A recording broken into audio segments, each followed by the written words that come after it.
The greatest home run hitter of all time, Babe Ruth was a magical name. Wait a minute, wrong story. Not long ago, an elite committee of AWCI members and some friends discussed the type of man to be honored with its Pinnacle Award. He must be a hot businessman with a cool head. He takes the time and says, hey, what's the problem here? What can we do to fix it? A powerful, informed leader. He's at the front of the pack. If we were a dog sled, he'd be the lead dog. He gives us ideas as association execs of what to do. This year's Pinnacle honoree must be an extraordinary and an outstanding competitor. He is absolutely interested in bringing out the best of all competitors, bringing everybody up to a good level so that we all can make better living for ourselves. And lastly, he must be a good storyteller. You can take a roll of tape and give you a story. In reality, AWCI's 2011 Pinnacle Award recipient wrote his own book about how to play the drywall game by his own rules and win a lifetime of success. Burke Nicholson was a small-town Oregon boy with a gift for baseball.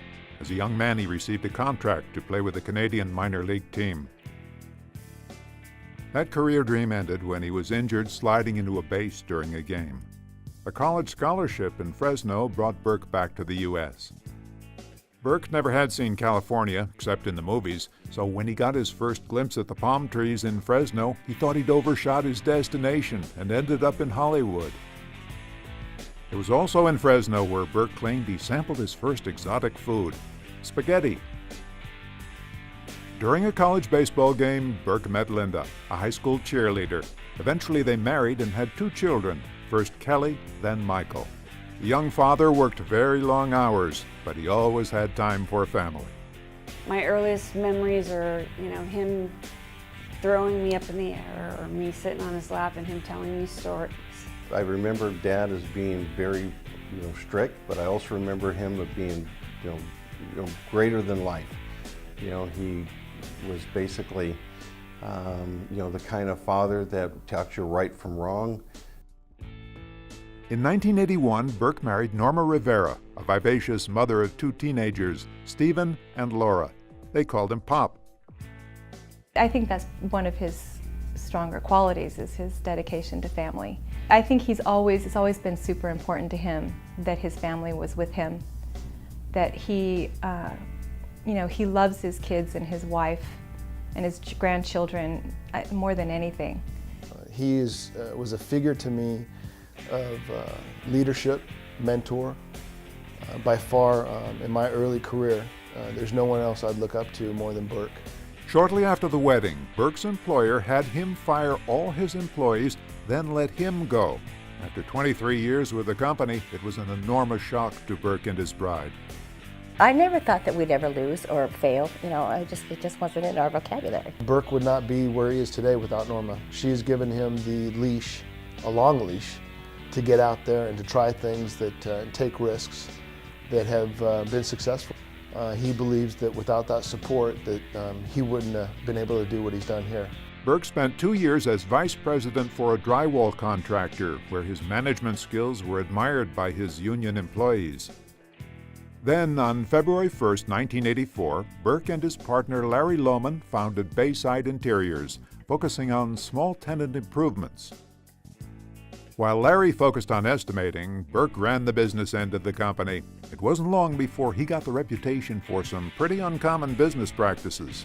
He did not just sit in his office and pretend that because he was president of this company that he was above going out and getting a paper towel and cleaning a window. I've seen him get on his hands and knees and spot carpets. Burke loved playing the numbers game, but he felt the success of his business rested on something else: relationships. When Burke Nicholson establishes a relationship with a person, that's what it becomes. And it stays that way. Competitors aren't afraid to talk to him. When I first met him, I didn't know what to expect. I figured he was a competitor and he had an opinion and he made it known, which is something that's rather admirable. If we got a friendly competitor, let's make them our friends. And we can learn from each other. And we can also help each other. He's always been an honorable person and straightforward, honest, and really easy to deal with. As Bayside grew, it diversified. Eventually, the company became one of the most influential specialty contractors in California. Sons Mike and Steve came on board, learning the business from the inside out as they worked their way up the executive ranks. In 2005, Burke sold the business to them with partner Tim Hogan. We've retained so many personnel, not just office personnel, but field personnel. And that goes down to the roots of this company and the core belief. One of the things Burke has always, advocated, it's just not a salary that you come to work for. It's a place that you want to build your career on.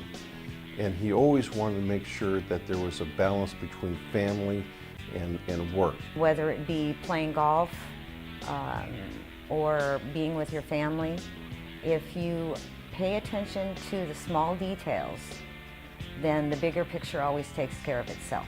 The word that just keeps coming out over and over whenever I think of Burke is just absolute honesty. His people skills are better than anybody's. He's shown me that you can build a business and not be a framer, not be a hanger, not be a taper, not be an estimator, but you have good people skills and good sense of the dollar.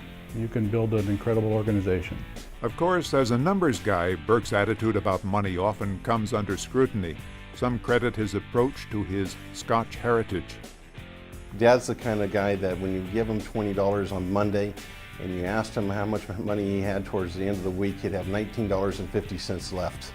He is generous beyond belief. He just wants to make sense of his money. He will not spend on himself. One of Burke's favorite sayings is, you watch your pennies and the dollars will fall in place. We call him the Bank of Burke. Because when one of the guys had a problem, they'd go to Burke and he'd write a check. So what is it exactly that Burke Nicholson cannot do? Burke and tools, they don't exist in the same sentence. Burke is a thinker, a motivator, but he's not a handyman. And I dread the idea of Burke handling anything that has a power tool to it. He has hurt his foot kicking the copy machine because he can't figure it out, not for the life of him. That, and if it comes to faxing or anything, even those kinds of tools, let alone power tools. There is a story one time back, being this is a construction company, Burke borrowed a screw gun to take up to his mountain place, brought it back the following Monday, and it appears that he claimed the screw gun didn't work, but he had it in reverse the whole time he had it. Eventually, Burke felt there was enough money in the family till to hire a contractor to work on his lake home. Then Burke decided to put on a tool belt and help. About 10 minutes later, he comes back in, and he's taken off the tool belt. And I said, what happened? He says, they said if I stayed, they were going to charge me 20% more. True story. Burke has probably got the most quirks of anybody I've met. One thing I learned about Burke is he doesn't share. He ordered this huge dessert, and I went over there with my fork to take a bite, and he looked at me like he's going to chop my arm off. Burke likes to tell stories, and the problem is he tells the same stories over and over to the same people. After I got to know Burke, I found out that he had lots of stories to tell and was willing to share those stories with me. I've sat at dinner meetings with him where he'll sit and tell you a story about somebody he went out to lunch with 40 years ago, and what he can remember what they had to eat, what the guy's dog's name was, and he can make that a 10-minute story. He smiles and his eyes glisten and he just starts laughing with his teeth and you just see him going up and down and up and down. And he loves that belly laugh. We've generated a list of Burkeisms. Drop kick me Jesus through the goalpost of life. They wouldn't have arrested him if he didn't do it. You should have seen the other guy. Clean her up a bit, she doesn't look half bad. Your point is, it's easier to beg for forgiveness. And my all-time favorite one that I've always enjoyed, no matter when you shake the tree, the same monkeys fall out. It's no question that Burke Nicholson's bigger-than-life talents and achievements could be documented on the big screen, but if it were, who would play him? That's easy, Bob Hope. There's not a microphone he doesn't like, or a joke he doesn't want to tell, or a story you haven't heard. Most people, when you're given a microphone, such as today, you know, you really kind of freeze. Honest to gosh, he turns into Johnny Carson. If he were an actor, he's got to be Jimmy Stewart. Jimmy Stewart, just the storyteller, the pauses, taking a little bit of time to tell you a story. He's a little bit of a cross between Jimmy Stewart for his storytelling and Gabby Hayes for his beard. It would be Charlton Heston. People will stop and listen just like Charlton Heston will get up in front and show true leadership. Charlton Heston. I think the resolve of character, the fervor that they have for what they believe in, and not afraid to stand up and make the statements that he feels are necessary. Burke is an extremely good advocate. Somehow I see him as Charlton Heston, I think playing Moses, saying, let my people go. I can see him as Moses parting the seas. He was like Coach, you know. He would just laugh. He'd make up these things that would just make you laugh because, you know, he's a con artist too. Don't let him try to tell you anything different. But Burke was somewhat of a politician, and that's why I would choose Ronald Reagan. I think Burke really had a hand on the politics involved in negotiating with general contractors, being involved in NCDA or AWCI or the other organizations that he was involved in. John Wayne, just that strong, deliberate kind of person. When there's a request, you take care of it, not out of fear of anything else, but just out of respect. Andy Griffin's, honest.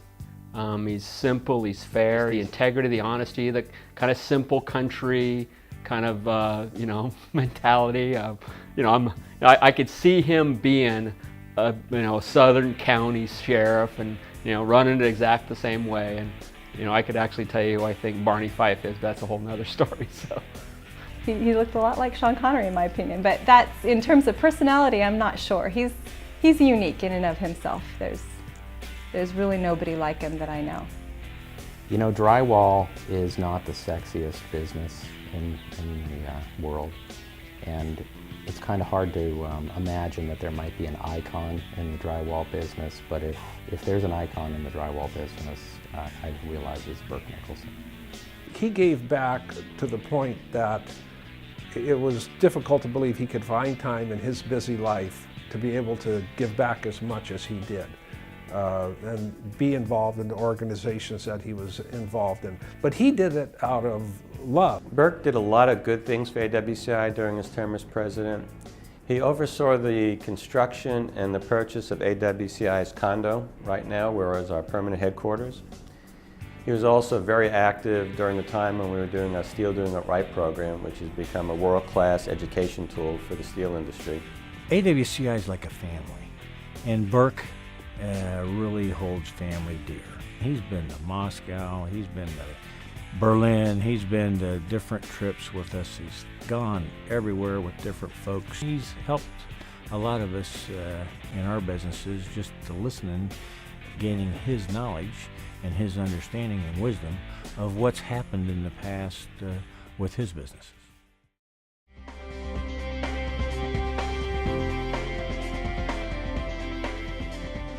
Oh my goodness, honey, I'm so proud of you. I love you and you deserve this. Hey Dad, here again to watch it. I am so proud and so honored to have you standing on that stage winning the Pinnacle Award. You rock! Hey Dan, I want to just say congratulations on winning the Pinnacle Award. I know it's a great honor, and all I can tell you is that there's anybody more deserving than yourself, and I thank you very much for being my father. You've always been a true inspiration, and and a true great dad for me. Congratulations, Pop. What a company you've created and what a legacy you have. There's no one more deserving this award than you are. Congratulations. Congratulations, Pops. I'm so proud of you. I'm impressed as usual, and I don't know of anybody I could think of that's operated their life with more integrity and more dedication to family and to your profession. Burke, congratulations on the Pinnacle Award. You absolutely deserve it. Congratulations, Burke. I think it's a well-deserved honor that you're getting, and I wish the best for you. Burke, I, again, can't think of anyone more deserving of this award. You've heard me say you were my mentor all these years. You were. You had an uncanny ability of knowing when to give me a kick in the butt when I was either loafing or burning out or whatever. The only problem I've ever had with you in all those years is you have an uncanny ability to follow up on your kick in the butts. Good luck, buddy. You deserve it. Congratulations, Burke. Congratulations, Burke. You really deserve this. I'd like to give you a special congratulations. I'm very proud of you. I can't think of anyone who deserves this honor more than you, and I mean that from my heart. And Narda's not here with me today, but she said to pass on her best wishes. Once again, congratulations.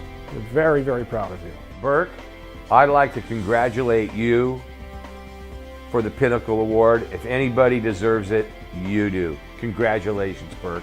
Burke, I want to tell you how heartfelt this congratulations is. I can't think of another man who deserves this award more than you.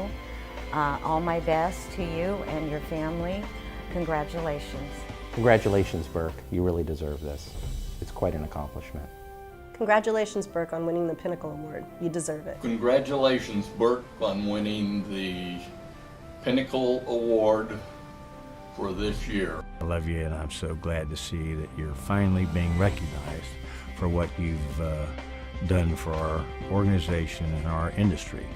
And it's great to have you as a Pinnacle Award winner. Congratulations, Burke. I truly enjoyed working with you, and I hope you still stay active in AWCI.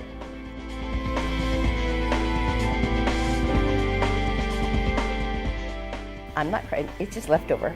I'm sorry about that. I'm glad you're the cut this, Kirby. Please cut this.